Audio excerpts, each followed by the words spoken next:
Hello दोस्तों। तो आज मैं लेकर के आया हूँ स्पोकन इंग्लिश।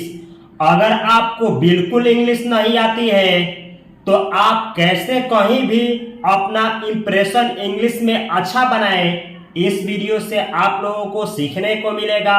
यहाँ पे कुछ ऐसे वोकैबुलरी आप लोगों को सिखाएंगे हम, जिसका आप लोग कहीं भी इस्तेमाल करके आप अपने को बेहतर इंग्लिश में फील करा सकते हैं।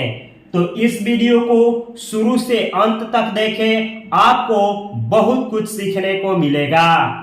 पहला वर्ड मीनिंग है बधाई हो, यानी जब भी आप लोगों को कहीं बधाई हो कहना हो, किसी अचीवमेंट पे आप लोगों को ये बतलाना हो कि बधाई हो, तो आप लोग अंग्रेजी में बोलेंगे कंग्रेचुलेशंस।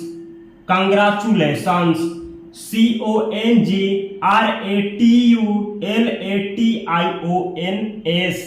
कंग्रेचुलेशंस। जब भी कोई व्यक्ति कुछ अचीव करे और उसको बधाई देना हो तो आप अंग्रेजी में बोलेंगे कंग्रेचुलेशंस। चाहे वो आदमी आपसे छोटा हो चाहे बड़ा हो, तो आप बधाई देने के लिए इस शब्द का इस्तेमाल करेंगे कंग्रेचुलेशंस। अगला है अरे वाह। जब भी किसी से कहना हो अरे वाह, जैसे कोई आदमी कोई अचीवमेंट पाया और आपको कहना हो कि अरे वाह, तो आप अंग्रेजी में बोलेंगे ओह। आप अंग्रेजी में बोलेंगे ओह। ओह का मतलब हुआ अरे वाह। ऐसे ही अगर आपको किसी से कहना हो अवश्य, जैसे कोई व्यक्ति कहे कि क्या आप अमेरिका घूमने चलेंगे और आपको कहना हो अवश्य, तो आप अंग्रेजी में बोलेंगे ऑफ कोर्स। Of course. जब भी आप किसी बात पे ये कहना हो कि अवश्य, तो आप बोलेंगे ऑफ कोर्स। जैसे कहा जाए कि क्या आप खाना खाएंगे और आपको कहना हो अवश्य, तो आप अंग्रेजी में बोलेंगे ऑफ कोर्स। तो जब भी आपको कहना हो कि अवश्य, तो आप अंग्रेजी में बोलें ऑफ कोर्स। Of course. अगला है आपकी बड़ी मेहरबानी। जैसे आप किसी मुसीबत में फंसे हो और कोई आदमी आपको उस मुसीबत से बाहर निकाल दे और आपको कहना हो कि आपकी बड़ी मेहरबानी, तो आप अंग्रेजी में बोलेंगे सो काइंड ऑफ यू।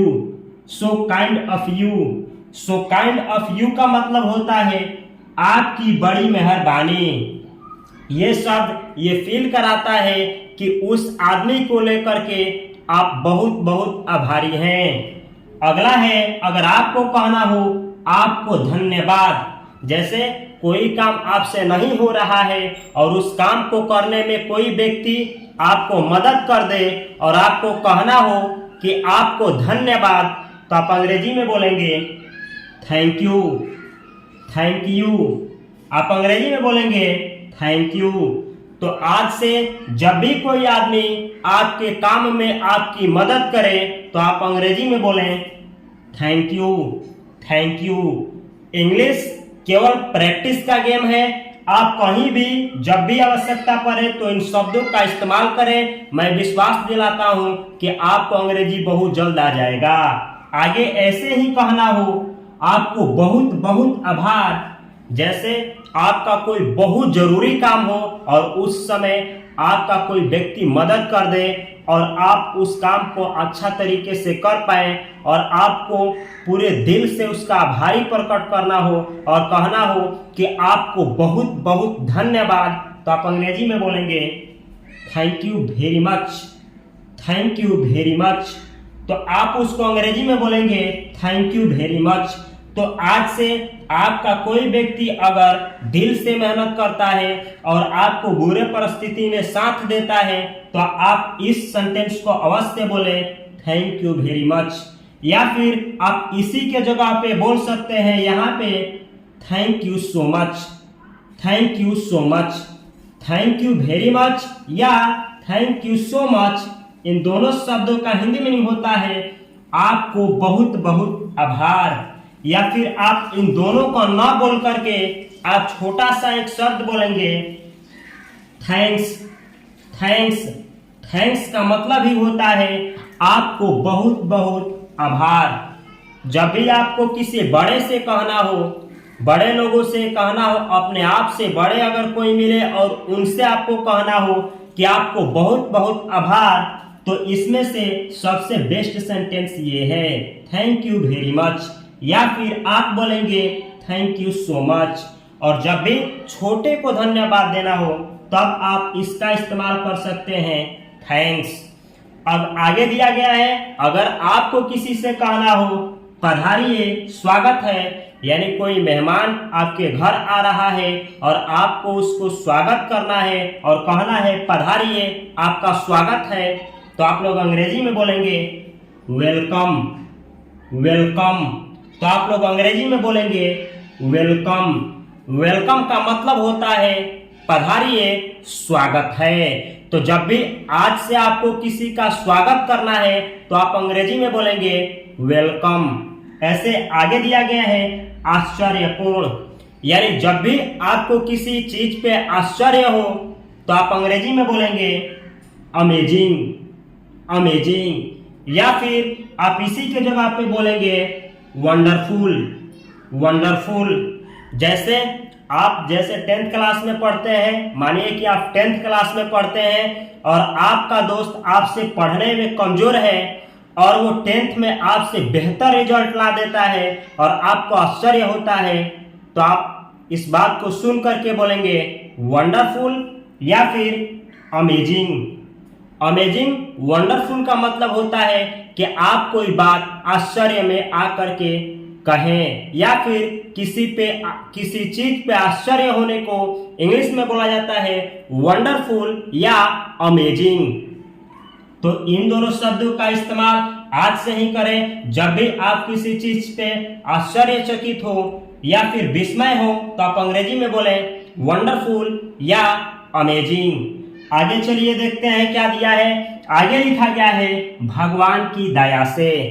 जैसे जब भी कहना हो, जैसे कहना हो कि भगवान के दया से मैं ठीक हो गया, चाहे भगवान की दया से ये सब चीज मुझको मिल गया, या फिर कहना हो कि भगवान की दया से, तो भगवान की दया से के लिए आप अंग्रेजी में बोलेंगे by God's grace, by God's grace.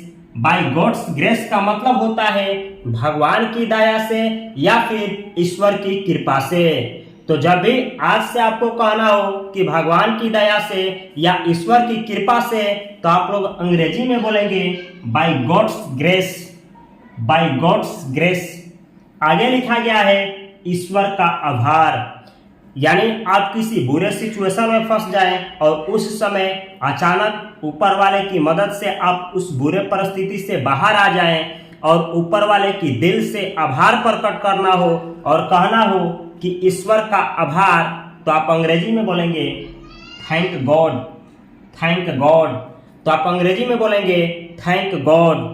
तो इस शब्द का इस्तेमाल आज से ही करिए। जब भी आपको लगे कि ऊपर वाले की मदद से किसी मुसीबत से आप बाहर निकले हैं तो उनको दिल से बोलिए थैंक गॉड।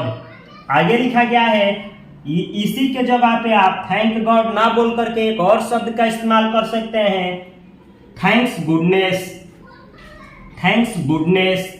आप चाहे तो बोलिए थैंक गॉड या फिर आप चाहे तो बोलिए थैंक्स गुडनेस। थैंक्स गुडनेस या थैंक गॉड का मतलब होता है ईश्वर का आभार।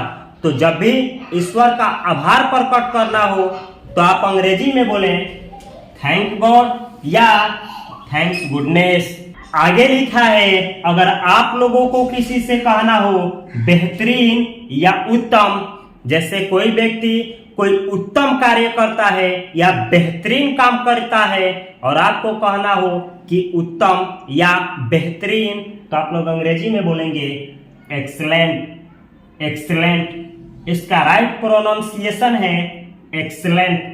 आप बोलेंगे एक्सीलेंट। जैसे कहना हो यह काम आपका उत्तम है, तो आप अंग्रेजी में बोलेंगे दिस वर्क इज एक्सीलेंट, यह काम उत्तम है। तो इस तरीके से एक्सीलेंट का हिंदी मीनिंग होता है बेहतरीन या उत्तम। ऐसे ही अगर आप लोगों को किसी से कहना हो ऊपर जाओ, यानी कोई व्यक्ति है और वह निचले फ्लोर पे है, छत है और निचले फ्लोर पे है, ग्राउंड लेवल पे है, और आप अगर उसको ऊपर भेजना चाहें तो आप अंग्रेजी में बोलेंगे go up. Go up. Go up का हिंदी मीनिंग होता है ऊपर जाओ, या फिर वह व्यक्ति ऊपर है और उसको ऊपर से नीचे भेजना हो और आपको कहना हो नीचे जाओ, तो आप लोग अंग्रेजी में बोलेंगे go down. Go down. Go down का मतलब होता है नीचे जाओ। तो जब भी किसी व्यक्ति को नीचे से ऊपर भेजना हो तो आप बोलेंगे गो अप, और ऊपर से नीचे भेजना हो तो आप लोग बोलेंगे गो डाउन। अगला है ऐसा क्यों। ऐसा क्यों। जब भी किसी से पूछना हो ऐसा क्यों, जैसे कहना हो कि ऐसा क्यों होता है कि आपकी याद आता है, ऐसा क्यों, तो आप अंग्रेजी में बोलेंगे why so. Why so. Why so का मतलब होता है ऐसा क्यों। व्हाई सो यानी ऐसा क्यों। आगे लिखा गया है हे भगवान। जब भी आपको कहना हो हे भगवान तो आप अंग्रेजी में बोलेंगे ओ गॉड। ओ गॉड। जब भी आपको कहना हो हे भगवान तो आप अंग्रेजी में बोलेंगे ओ गॉड। आगे लिखा गया है कभी नहीं। जब भी आपको किसी से कहना हो कभी नहीं, जैसे वो कहेगा कि कसम खाओ और आपको कहना हो कभी नहीं, तो आप बोलेंगे अंग्रेजी में नेवर। नेवर। नेवर का हिंदी मीनिंग होता है कभी नहीं। तो आज से किसी भी चीज में आपको बोलना हो कभी नहीं तो आप अंग्रेजी में बोलेंगे नेवर। नेवर।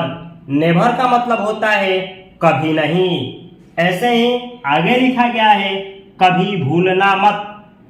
आपको किसी से कहना हो कि कभी भूलना मत तो आप अंग्रेजी में बोलेंगे नेवर फॉरगेट। Never forget.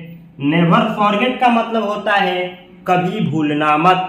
जैसे कहना हो मुझे कभी भूलना मत तो अंग्रेजी में बोला जाएगा never forget me. Never forget me. मुझे कभी भूलना मत। तो इस तरीके से कभी भूलना मत को अंग्रेजी में बोला जाता है नेवर फॉरगेट। आगे लिखा गया है अगर आपको कहना हो कोई बात नहीं, जैसे कोई दोस्त आपका गलती कर देता है और आपसे माफी मांगता है और आपको कहना हो कि कोई बात नहीं, तो आप लोग अंग्रेजी में बोलेंगे no mention. No mention. No mention का मतलब होता है कोई बात नहीं। तो आज से आपका फ्रेंड या कोई व्यक्ति आपसे माफी मांगे और आप उसको माफ कर दे रहे हैं और बोल रहे हैं, अगर बोलना चाहते हैं कि कोई बात नहीं, तो आप लोग अंग्रेजी में बोलेंगे नो मेंशन। No mention. तो इन सभी शब्दों का उपयोग आज से ही आप अपने जीवन में करें, अपने दिनचर्या में करें। मैं विश्वास दिलाता हूं कि उपयोग करते करते कब कैसे आप अंग्रेजी सीख जाएंगे आपको ही विश्वास नहीं होगा। तो ऐसे ही इंग्लिश सीखने के लिए और ग्रामर सीखने के लिए, स्पोकन सीखने के लिए, वर्ड मीनिंग सीखने के लिए, इंग्लिश समझने के लिए, बोलने के लिए और लिखने के लिए, सीखने के लिए इस चैनल को सब्सक्राइब करें। मैं मिलता हूं अगली वीडियो में, तब तक के लिए आप सभी को बहुत सारा प्यार। Love you. All the best. Thanks for watching.